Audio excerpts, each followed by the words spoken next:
Você já se perguntou sobre isso?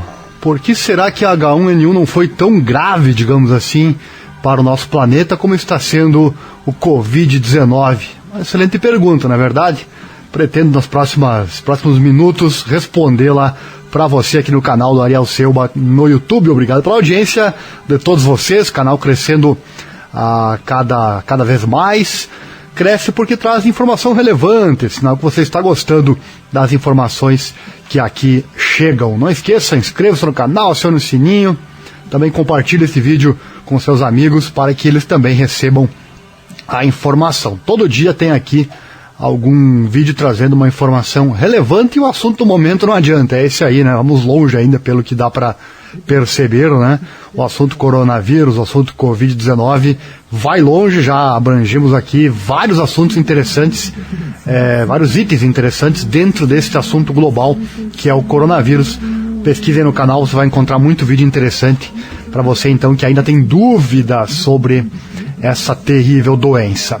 Bom, por que será então que o H1N1 não parou economias como está acontecendo agora com a pandemia de coronavírus? Vamos a esta informação para você aqui no vídeo do dia, a informação mais relevante que o Ariel Seuba trago para você. Bom, para conter então a pandemia do novo coronavírus, 1/3 da população mundial vive hoje sob medidas de isolamento, que fecharam lojas, aeroportos, empresas, atividades culturais, esportivas, obrigaram as pessoas a ficarem em casa. Até aumentou um pouco já esse número, 43%, 45% segundo novas estimativas, quase metade do povo do mundo está em quarentena nesse momento. Isso é muita gente, hein? Isso é então inédito na história recente, não foi visto nem quando o mundo enfrentou outra pandemia devastadora pouco tempo atrás. A gripe suína também era causada por um novo vírus que passou por uma mutação em animais e começou a infectar humanos, em que causa uma doença que pode ser grave. Entre 2009 e 2010, mais de 200 países tiveram casos confirmados da primeira pandemia do século XXI. Mas o H1N1 não colocou cidades ou nações inteiras em quarentena. Em alguns países, viajantes passaram por triagens, casos suspeitos foram isolados e aulas chegaram a ser suspensas, mas a disseminação daquele vírus não chegou a praticamente paralisar algumas das maiores economias do mundo, como vemos agora. Inclusive, assusta o fato, tem um outro vídeo aqui no canal, que é intitulado "Por que estamos tratando as pandemias de forma errada?". Procure assistir lá, o pesquisador fala que o mundo conhece apenas, a humanidade conhece apenas algumas milhares de vírus, de milhões que se estima que existam. Portanto, não sabemos nada ainda sobre os vírus e, teoricamente, muitos ainda virão a assolar a humanidade. Bom, China, França, Espanha, Itália, Índia, Reino Unido tomaram medidas drásticas para frear o avanço do SARS-CoV-2, nome oficial do novo coronavírus. O governo brasileiro se recusou até agora a seguir pelo mesmo caminho, na verdade vem atuando na contramão. O presidente Bolsonaro pediu, em um pronunciamento, o fim da quarentena que estados brasileiros implementaram e afirmou que o impacto econômico dela será pior que o da própria pandemia. Também criticou as medidas adotadas ao redor do mundo, referindo-se à pandemia de H1N1, dizendo, aspas, "tivemos uma crise semelhante no passado. A reação não foi nem sequer perto dessa do que está acontecendo hoje em dia", fecha aspas. Afinal, essas respostas drásticas ao novo coronavírus se justificam? Ou há um exagero? Médicos, virologistas e economistas dizem que elas são necessárias no momento porque o SARS-CoV-2 tem características diferentes do H1N1 e causou uma pandemia mais grave, contra a qual não temos outras armas até agora, além do isolamento social. Vamos entender então o porquê. Em abril de 2009, o H1N1, um subtipo inédito de vírus influenza que causa a gripe, foi identificado no México e nos Estados Unidos. 4 meses depois, ele havia se disseminado para mais de 120 países e deixado dezenas de milhares de pessoas doentes. Assim como o SARS-CoV-2, o novo H1N1 era transmitido por meio de tosse e espirros, ou pelo contato direto com uma pessoa infectada e com secreções respiratórias. Mas o H1N1 era 2 vezes menos transmissível do que o novo coronavírus. A Organização Mundial da Saúde, a OMS, aponta que uma pessoa com H1N1 era capaz de infectar de 1,2 a 1,6 pessoas. O índice para o SARS-CoV-2 varia bastante de local para local, mas um estudo recente usado como referência pelo Centro de Controle e Prevenção de Doenças da Europa revisou 12 pesquisas sobre o tema e apontou uma taxa intermediária de 2,79. No entanto, sua rápida disseminação tem levado epidemiologistas a revisar o índice e a sugerir que ele é maior do que 3. Palavras do cientista Neil Ferguson, do Imperial College London, lá no Reino Unido. Abre aspas, isso fornece ainda mais evidências que apoiam medidas de distanciamento social mais intensas. Fecha aspas, afirma Ferguson à revista New Scientist.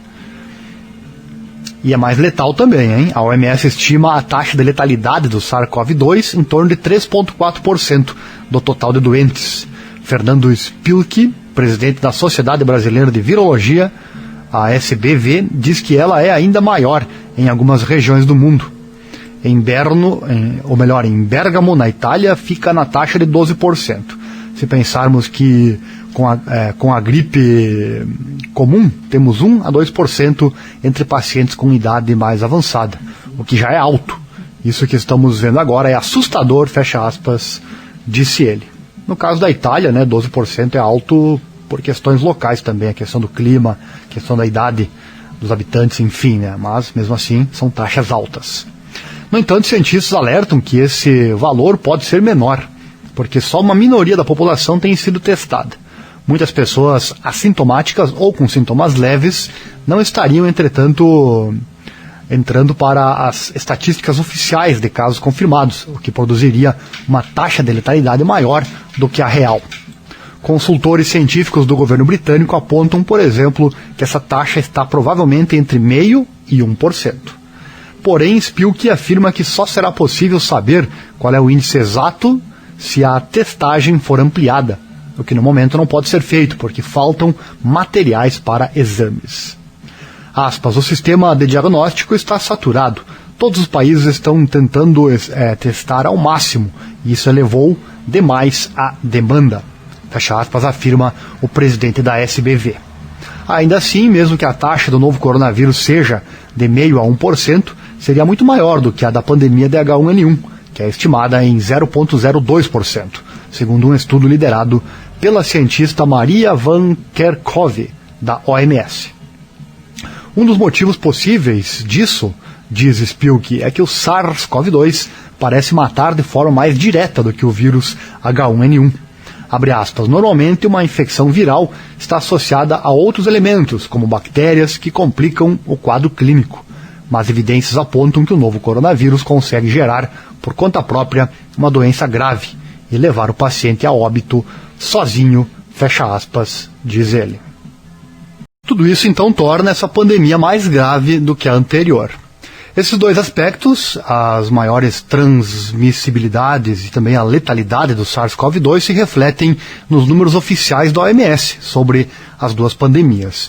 A agência contabilizou em quase 16 meses de pandemia de H1N1 mais de 493 mil casos confirmados e 18,6 mil mortes, olha só.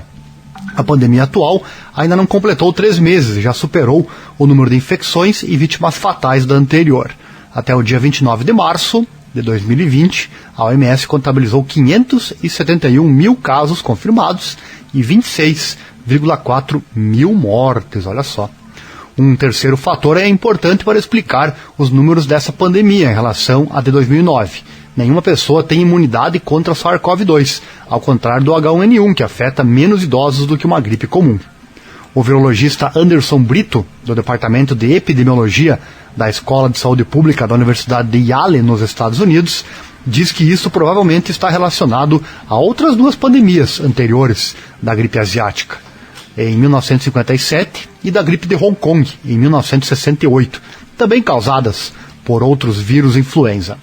Abre aspas, as pessoas com mais de 60 anos já estavam, de certa forma, imunizadas por aqueles vírus e não eram infectadas ou conseguiam reagir melhor, fecha aspas, afirma Brito. E não há nenhum medicamento contra o vírus como tinha lá em 2009. Até o momento não existe um antiviral para combater o coronavírus. Mas quando a pandemia de H1N1 ocorreu, já havia medicamentos desse tipo para vírus da gripe comum. Por isso, em 2009, 2 antivirais, o oseltamivir, mais conhecido no mercado como Tamiflu, e em menor escala, o zanamivir, foram usados para combater o H1N1. Tá aí o principal motivo, então, dos números serem maiores do que foi na H1N1, né? A questão de não ter ainda vacina.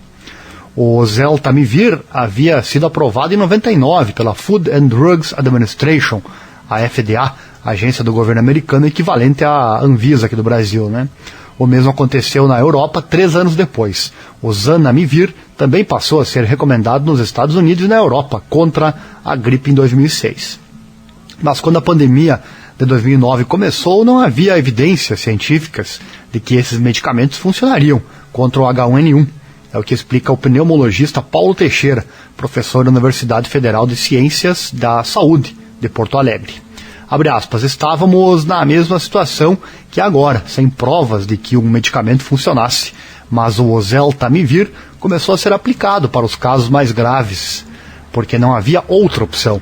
Só depois, estudos comprovaram que ele ajudou no combate à doença e reduziu a mortalidade, fecha aspas, diz Teixeira.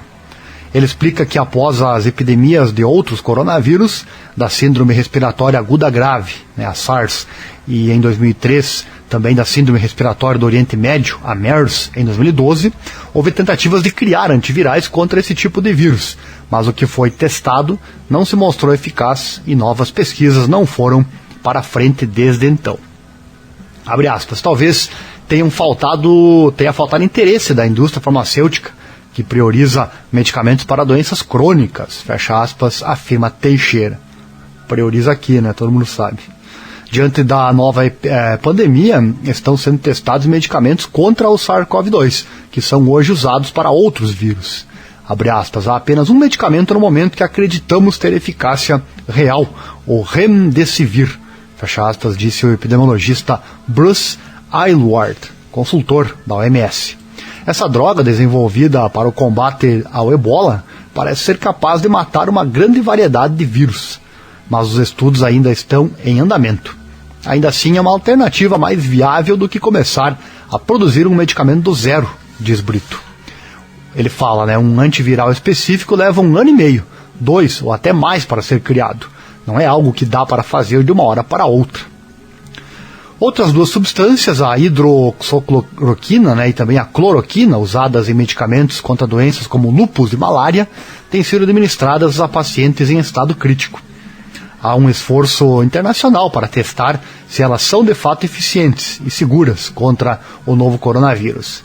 Estudos feitos em células em laboratório apontaram que elas têm potencial de impedir a replicação do SARS-CoV-2, segundo o Ministério da Saúde, que autorizou seu uso no Brasil para os casos mais graves de Covid-19, a doença causada pelo novo coronavírus.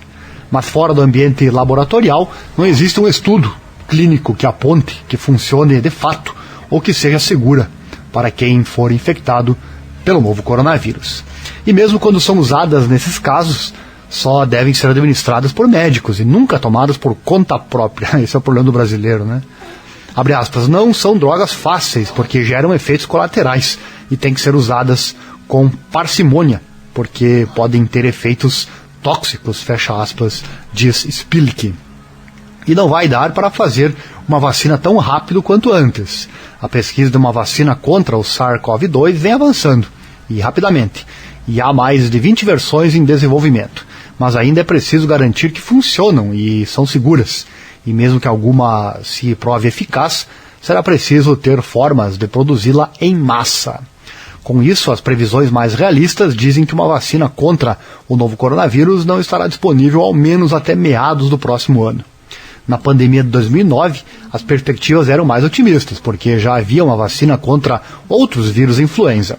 Foi uma questão de adaptar o que existia para criar uma versão capaz de conferir imunidade contra o H1N1, e foi possível aplicá-la na população a partir de novembro daquele ano.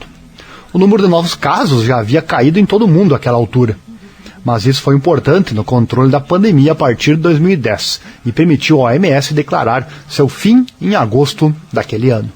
Aspas, ela teve um papel na redução da magnitude das segundas, ou da segunda e terceira onda de infecções em 2010. Foi um impacto maior ainda em 2011, fecha aspas, diz o Spilk. E também para proteger a população daquele subtipo de H1N1, desde então a vacina oferecida no Brasil, neste ano, por exemplo, confere imunidade contra ele.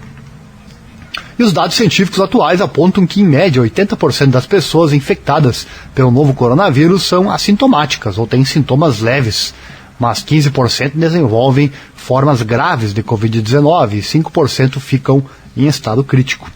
Apesar desses casos mais sérios serem minoria, o volume de pessoas que precisam de hospitalização é alto, porque o SARS-CoV-2 infecta qualquer pessoa e é muito transmissível. Isso pode sobrecarregar o sistema de saúde em um país, como ficou claro naqueles mais afetados, como Itália e Espanha. E também China, onde hospitais foram construídos em poucos dias para dar conta do grande volume de pacientes.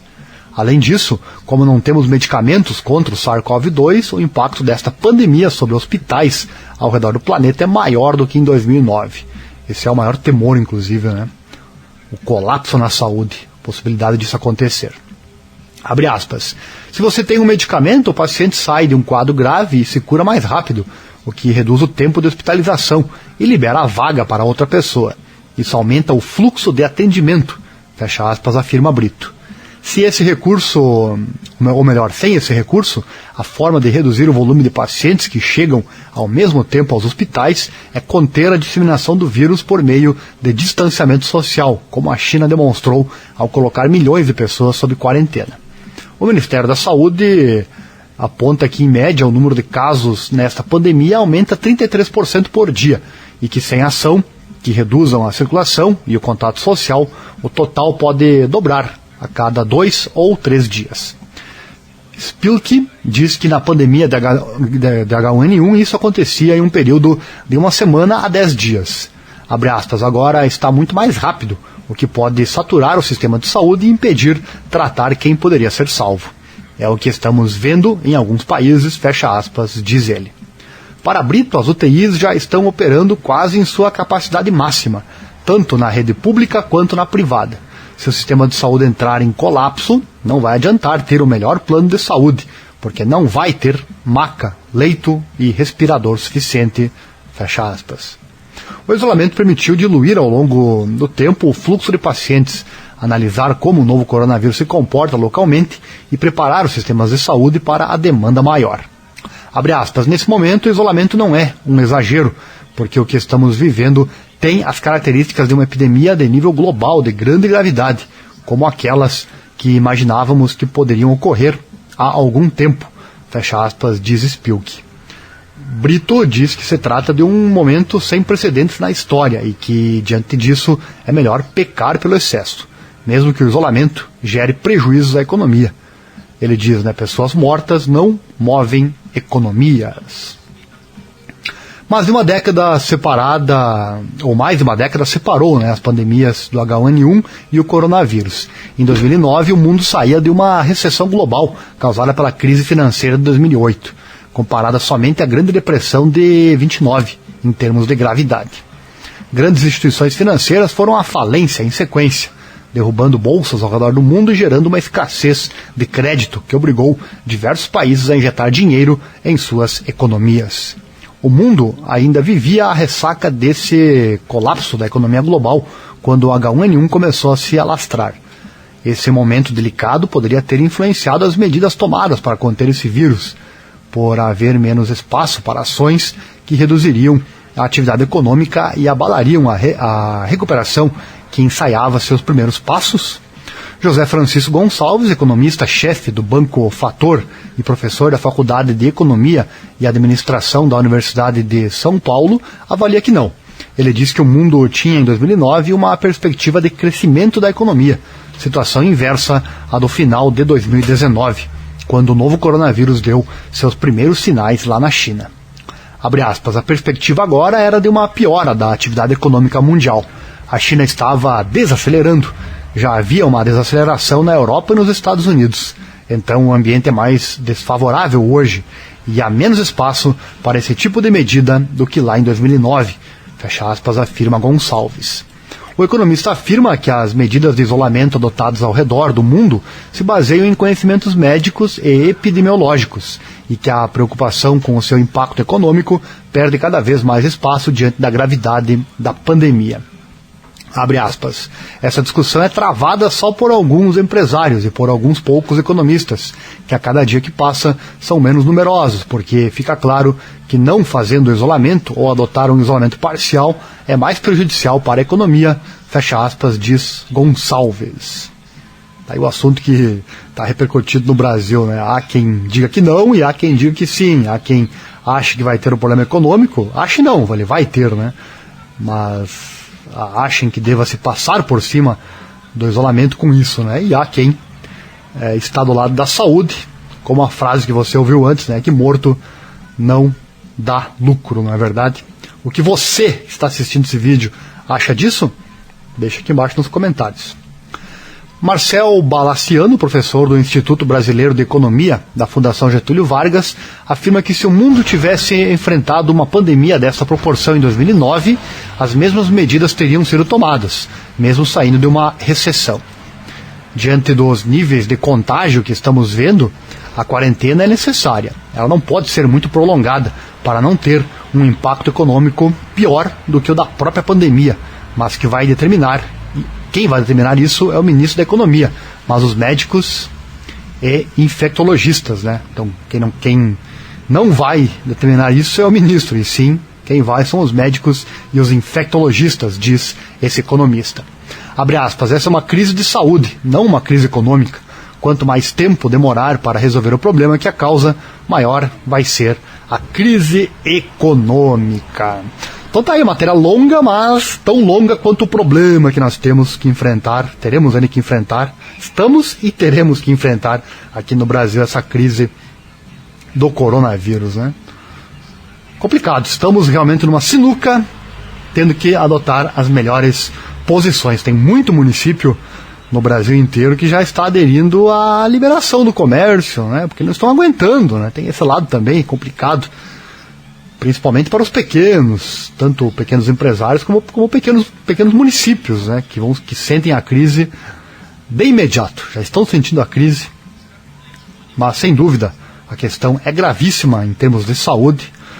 Não me arrisco aqui a dar a solução, dizer quem está certo e quem está errado, porque é muito delicado.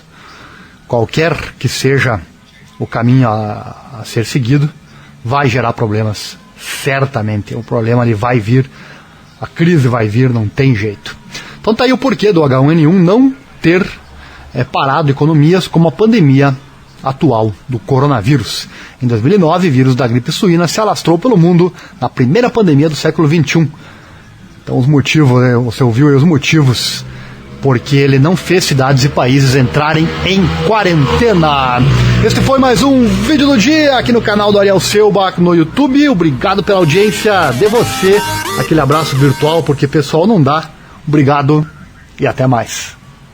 Este foi mais um vídeo feito especialmente para você. Não esqueça, inscreva-se no canal, acione o sininho. Desta forma você recebe o vídeo do dia. Acesse meu site também, é www.divulgueconosco.com.br. Baixe o aplicativo das nossas rádios, Rádio Clássica e também Rádio Mais Tocadas. E acesse também nossa divulgação, lá no site tem todas as informações. Divulgue de forma eficiente, via redes sociais, via internet. Um abraço do Ariel Selbach e até o próximo vídeo.